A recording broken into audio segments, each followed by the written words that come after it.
Film dimulai dengan sekelompok pasukan tentara elit khusus yang sedang latihan di Walungan. Di antaranya, ada seorang tentara muda bernama Michael yang memiliki bakat gelut sejak kecil dan ahli menggunakan bedil. Mereka berlatih dengan keras sebab tugas yang akan mereka hadapi kali ini tidaklah main-main, yaitu menumpas kelompok begal yang paling kuat dan dianggap paling berbahaya.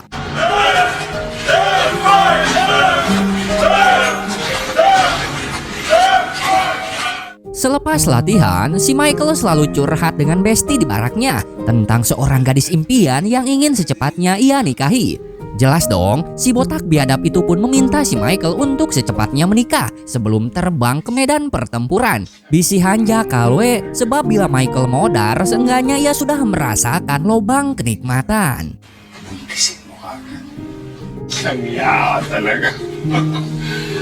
Keesokan paginya, ketika latihan telah usai, pasukan elit diperbolehkan pulang beberapa hari untuk berpamitan dengan keluarga sebelum berangkat ke medan tempur. Dan orang pertama yang Michael temui bukanlah emak ataupun bapaknya, melainkan gadis pujaan hati yang bernama Neng Abi. Michael dengan yakin mengatakan akan segera menikahinya, sehingga Neng Abi merasa sangat terharu dan bahagia. Lah akal-akalan si Michael we tamah amih daeken diemprut. Mahal, will you marry me? Siyempre, papakasalan kita.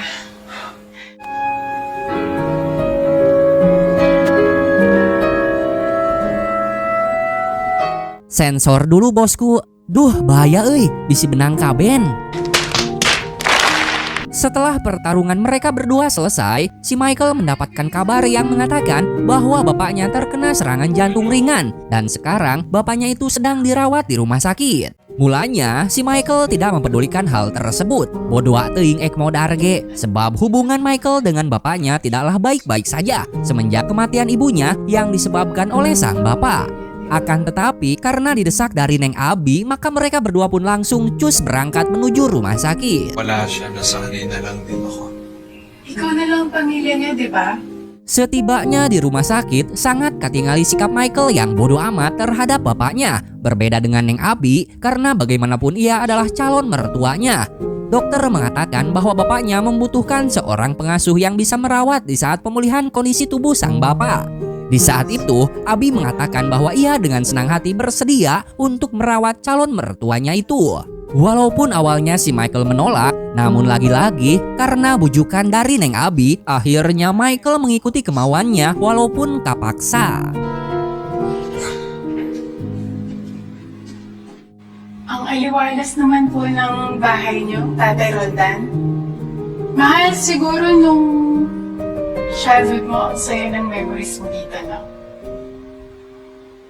Singkat cerita, mereka bertiga pun sudah hidup satu atap. Saat itu, Neng Abi pulang belanja sayuran untuk persiapan makan bersama. Sementara, Michael sedang fokus mengerjakan laporan. Saat sang bapak akan membantu membawa barang belanjaan, tanpa sengaja ia menyenggol HP Michael hingga tibebet, sehingga membuat Michael ngamuk kepada bapaknya.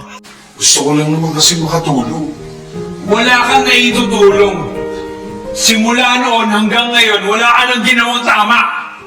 Uminahon ka nga. Melihat kejadian itu, Neng Abi berupaya menenangkan dan menasehati Michael supaya bisa lebih memaafkan atas kesalahan bapaknya, terutama kesalahan di masa lalu. Anak, pwede kita bang makausap sandali?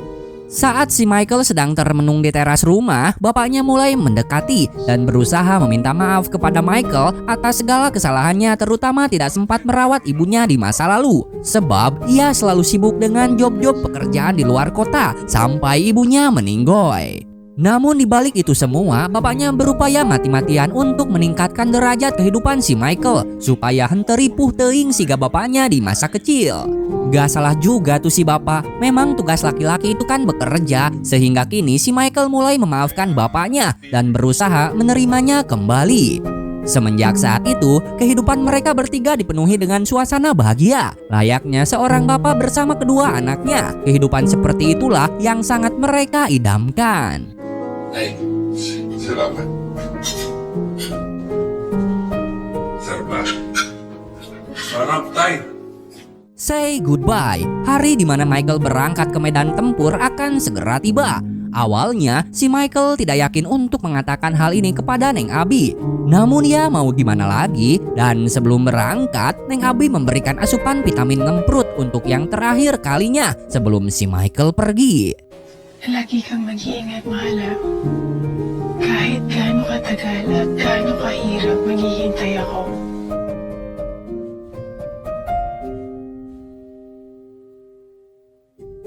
Sensor lagi dong bosku, sorry ya, sorry. Esok paginya, Michael pun berpamitan dan ia berjanji kepada Neng Abi ia pasti akan kembali pulang dengan selamat untuk ngemprut dengannya lagi. Begitu pula Neng Abi berjanji akan selalu setia menunggu Kang Michael pulang sambil merawat calon mertuanya yang sedang sakit. Singkatnya, si Michael dengan pasukan elit telah sampai di perbatasan kota, di mana kelompok begal yang akan mereka tangkap sembunyi di hutan tidak jauh di depan mereka. Saat malam hari tiba, si Michael bertemu dengan bocil penjual makanan. Merasa iba karena dagangan bocil tak laku-laku, si Michael pun memborong semua dagangannya. Maraming salamat po sir sa kabutihang pinahiting sa anak ko. Makakabawi rin ako sa inyo balang araw. Salamat po. Sige. Di lain sisi, Abi sedang berada di tempat kerjanya, yaitu di sebuah panti jompo. Ia sedang bersedih sebab si Michael tak kunjung menghubunginya setelah 1 minggu dari keberangkatan. Kemudian, diam-diam teman lelaki yang masih satu pekerjaan dengannya selalu membelikan jajanan untuk Neng Abi. Pastinya, lelaki itu demen dong sama Neng Abi.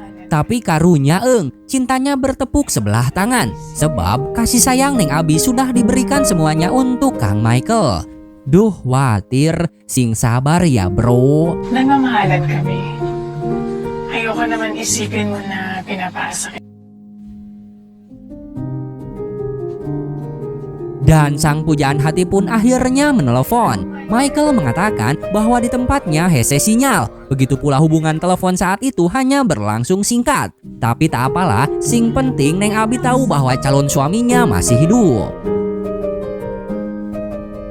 Perang melawan kelompok begal pun berlangsung di malam hari. Pada perang tersebut, pasukan tentara elit masuk dalam perangkap yang sudah disiapkan oleh pasukan begal yang sudah menguasai seluk-beluk wilayah itu. Akibatnya, semua pasukan elit khusus modar, hanya pulang tinggal nama.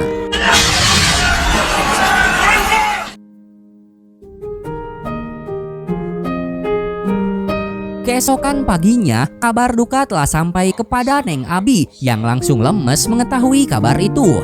Abi merasa tidak percaya atas kejadian yang telah menimpa calon suaminya. Begitu pula dengan Bapak Michael merasa apa yang dirasakan oleh Abi, sebab ia telah kehilangan anak satu-satunya yang paling ia sayangi. Semenjak mendengar kabar itu, Abi hampir menjadi edan karena mengalami tekanan batin yang luar biasa. Makan tak enak, tidur pun tak nyenyak.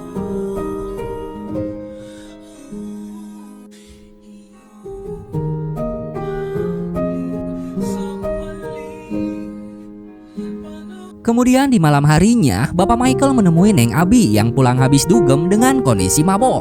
Ia pun menuntun Neng Abi menuju ke kamarnya. Dan tiba-tiba Neng Abi terbangun karena pengaruh ciu dan terus dibayang-bayangi si Michael. Abi melihat bahwa bapaknya itu adalah Michael. Sehingga Abi memohon kepada calon mertuanya untuk ngemprut malam ini.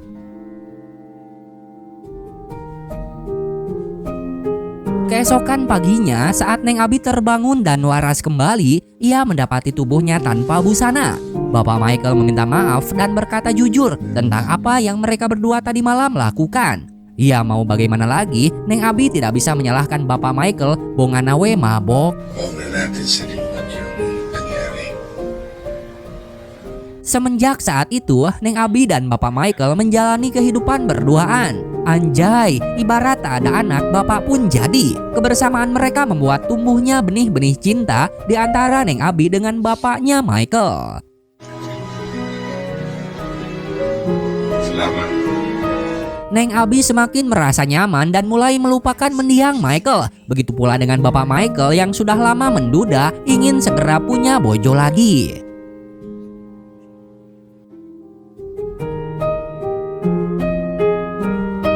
Sensor dulu bosku. Duh, bahaya euy. Kemudian suatu ketika, saat kehidupan mereka berdua sudah tenang dan damai, datanglah berita yang menggetarkan seluruh langit dan bumi, di mana si Michael ditemukan belum modar. Ia masih hidup dalam kondisi kritis dan saat ini sedang menjalani perawatan khusus di UGD rumah sakit. Damn, Abi yang hidupnya sudah normal kembali menjadi edan. Ia diliputi perasaan di antara sedih dan juga bahagia.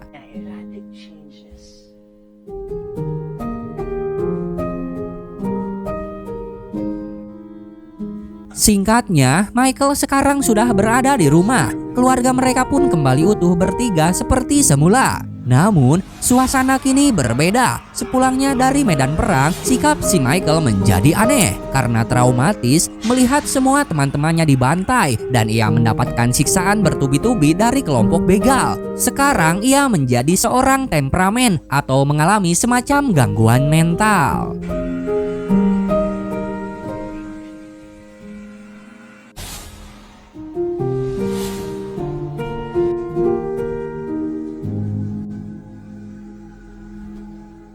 Selama berita kematiannya, Michael menjadi tahanan perang yang disiksa dengan kejam. Beruntung, ia diselamatkan oleh bapak dari bocil yang jualannya sempat diborong sebelumnya. Bapak si bocil itu ternyata mata-mata begal. Namun berkat kebaikan Michael, ia diselamatkan olehnya saat semua kelompok begal sedang tertidur pulas. Ayos ka na. Pagtutulog mo sila. Kaibigan, sige na.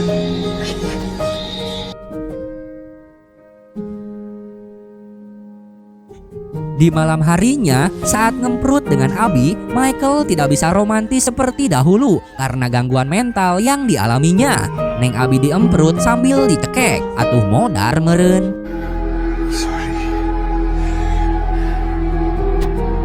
Suatu hari, ada seorang wanita seksoi menemui si Michael. Ternyata dia adalah wanita panggilan bapaknya. Wanita itu membongkar rahasia kehidupan Neng Abi selama kepergian Michael. Neng Abi pasti merasa kesepian dan pastinya ada orang yang memberikan kasih sayang kepadanya. Namun berdebahnya, si wanita itu pergi tanpa mengatakan siapa lelakinya. Percaya tidak percaya, Michael pun mengikuti Abi sampai ke tempat kerja. Kemudian, ia melihat pemuda yang selalu memberi makanan sedang mendekati Abi. Seketika itu pula, Michael nyerenteng karena emosi.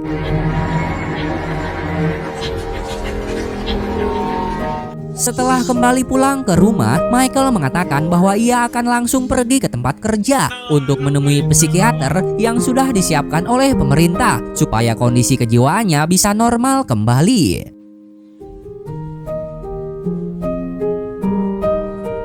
Di saat si Michael telah pergi, Neng Abi menceritakan kepada bapak Michael tentang kecurigaan Michael bahwa ia telah berselingkuh dengan seorang laki-laki. Bahaya kalau ketahuan si Michael, bisa jadi edan salawas namun kitu mah. Hindi na ako nasasaktan. Ubus na rin. Neng Abi merasakan dilema yang begitu luar biasa. Mulanya, kepulangan Michael mendatangkan harapan baru untuk kebahagiaan di masa depan. Namun kini, harapan itu menjadi hilang karena sikap si Michael yang sudah berubah drastis. Saat ini, Neng Abi malah lebih nyaman dan lebih memilih tinggal bersama bapaknya Michael. Sebab semenjak berita meninggalnya si Michael, perasaan cinta Neng Abi sudah berpindah. Wow, so sweet guys. Bapak Michael mencoba untuk menghibur dan mencari solusi sambil ngajak ngemperut Neng Abi yang sudah kesengsem dengannya. Duh, kacau. Sensor lagi bos, sorry. Damn, perbuatan gancet mereka berdua kepergok oleh si Michael. Sehingga kini ia tahu selingkuhan Neng Abi yaitu bapaknya sendiri. Namun si Michael tidak langsung nyerenteng. Untuk sementara, ia akan bersikap pura-pura tidak tahu.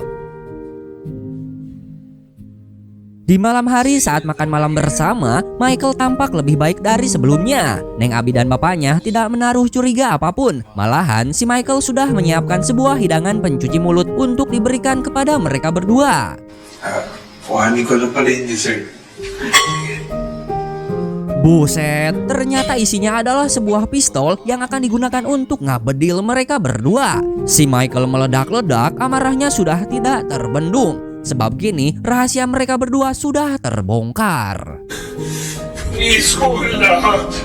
Tiis ko ang lahat para sa putang inang kasal na yan! Pero anong ginawa mo? Niloko mo kami! At ikaw, Tay! Jalan hidup si Michael sangat membagongkan. Dari kecil, ia sudah menderita kehilangan ibunya akibat ulah si bapak. Dan saat ini, calon menantunya juga diembat. Neng Abi yang merupakan harapan satu-satunya untuk hidup bersama malah selingkuh dengan bapaknya. Jelas, keadaan seperti itu membuat si Michael menjadi lebih edan. Beberapa bulan kemudian, si bapak mengunjungi anaknya yang sedang berada di panti rehabilitasi untuk memberikan sepucuk surat dari Neng Abi. Gusto niya makasal. Inti surat itu adalah permintaan maaf, di mana Neng Abi akan pergi jauh dari kehidupan keluarga Michael. Surat itu juga menceritakan kronologis kenapa Abi sampai menyukai bapaknya. Ya, karena yang ia tahu saat itu Michael sudah meninggoy. Permintaan terakhir Neng Abi adalah memaafkan si bapak yang sudah divonis umurnya tidak akan bertahan lama karena penyakit yang ia derita. Ini bukanlah kesalahan si bapak ataupun Michael, namun si penulislah yang salah karena sudah membuat cerita hidup membagongkan seperti ini. Oke guys, sekian dulu perjumpaan kita kali ini. Mudah-mudahan kontennya menghibur. Sampai berjumpa di lain waktu dan kesempatan. See you next time. Bye-bye.